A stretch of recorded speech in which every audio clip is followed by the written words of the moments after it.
Sitcom, ça veut dire comédie de situation. Première du genre, fabriquée en France, Maggie. On est en 1985, tous les ingrédients sont réunis. Un lieu unique, la maison de banlieue, des personnages récurrents interprétés par des acteurs de boulevard, Rosy Vart et Jean-Marc Thibault. Un épisode d'une trentaine de minutes, des gags hilarants. Il n'y a plus de confiture de myrtille. Oh non, c'est invivable. Et bien sûr, ce qui fait le charme du sitcom, les rires en boîte.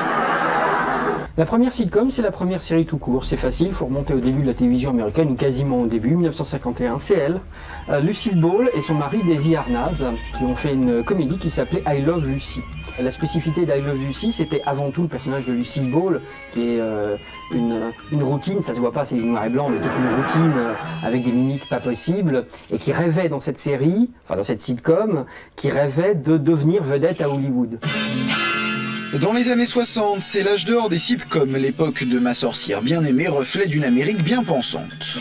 Samantha, la sorcière, c'est quand même une femme au foyer, son plaisir c'est de faire plaisir à son mari, que la maison soit nickel propre, même si elle utilise son nez pour que ça soit le cas, mais enfin, ça relève quand même un petit peu de la manière dont on voyait le couple et la femme à l'époque dans les années 60.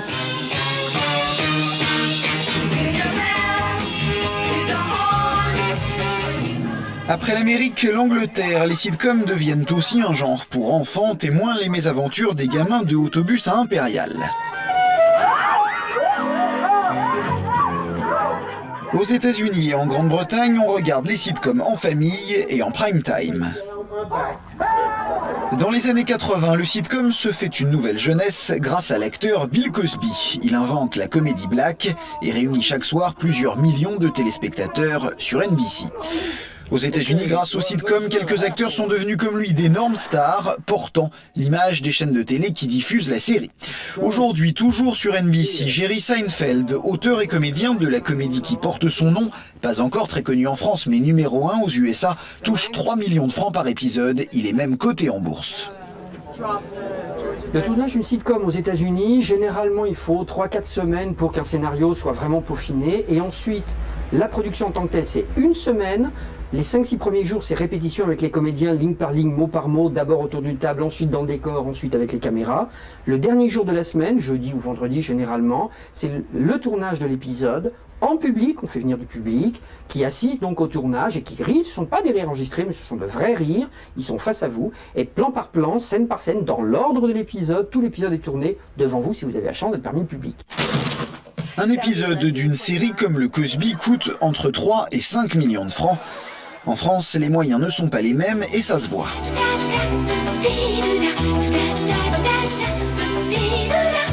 Tu m'as toujours appris que la fortune appartenait aux gens qui se levaient tôt. Et j'ai bien l'intention d'être riche. Chez nous, un épisode coûte entre 400 000 et 1 million de francs, près de 10 fois moins qu'aux États-Unis. La seule chose qu'on n'économise pas, ce sont les rires en boîte.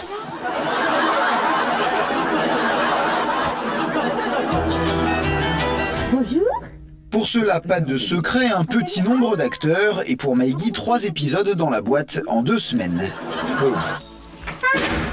Encore plus économe, Premier baiser, cela coûtait moins de 400 000 francs par épisode, et on en tournait 4 par semaine.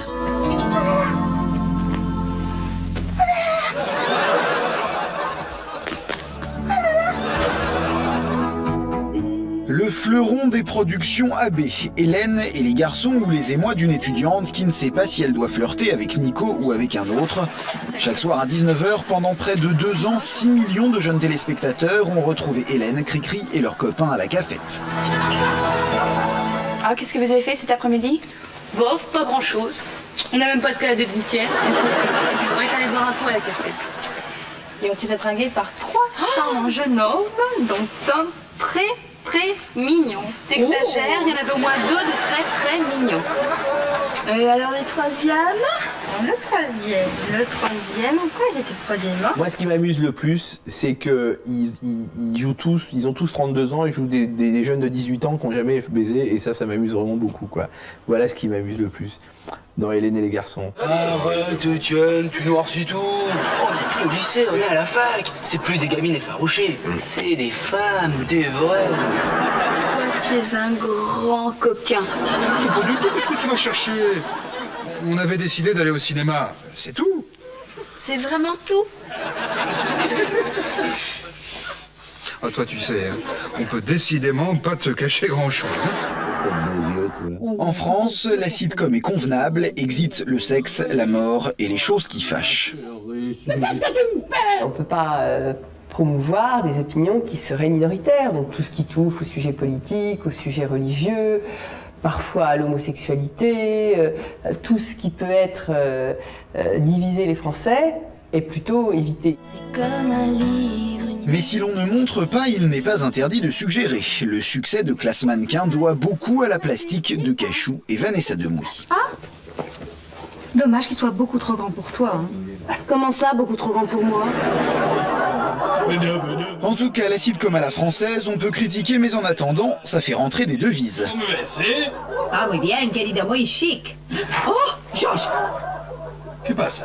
On a l'impression d'exporter un peu de la culture française, ne serait-ce que parce que dans un certain nombre de pays, on est diffusé en français sous-titré. C'est le cas par exemple de la Norvège, mais au Portugal aussi, les séries étrangères sont sous-titrées. Et donc on exporte un peu déjà notre langue, et un peu, c'est vrai, de notre mode de vie. En Norvège, grâce à l'Aîné et les garçons, les inscriptions au cours de français ont doublé. Et en Russie, les adhésions à l'Alliance française ont été multipliées par 5. Loin de ce symbole incontestable de la culture française, la sitcom anglaise déjante complètement. Exemple, les deux folles dingues d'Absolutely Fabulous qui ne pensent plus qu'à la boisson, à la drogue et au sexe.